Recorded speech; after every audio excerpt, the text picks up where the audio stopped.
بتاعتنا زي ما حضراتكم شايفين. هنقلب دلوقتي الصوص بتاعنا ده وهنبتدي ندهن بيه وش الكفته بتاعتنا قبل ما تخش الفرن.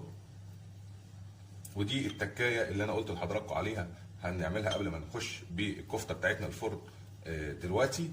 فهنبتدي ندهن الوش بتاع الكفته بالصوص ده. طبعا بيخلي وش الكفته بتاعتنا محمر وكمان طري ما بينشفش. كده تقريبا فاضل لنا صباع واحد هندهنه وهنخش بعد كده الفرن ان شاء الله، ونطلع نشوف الكفته بتاعتنا شكلها عامل ازاي. وطبعا يا جماعه موضوع السيخ اللي انا قلت لحضراتكم عليه لازم نسيخ الكفته بتاعتنا عشان تبقى متهويه ما تبقاش مكتومه من جوه. دلوقتي هندخل بقى الكفته بتاعتنا الفرن ونرجع نشوف شكلها عامل ازاي بعد ما نطلع ان شاء الله. ورجعت يا جماعه مع حضراتكم بعد ما طلعنا الكفته بتاعتنا من الفرن زي ما حضراتكم شايفين مستويه واللون الذهبي الجميل.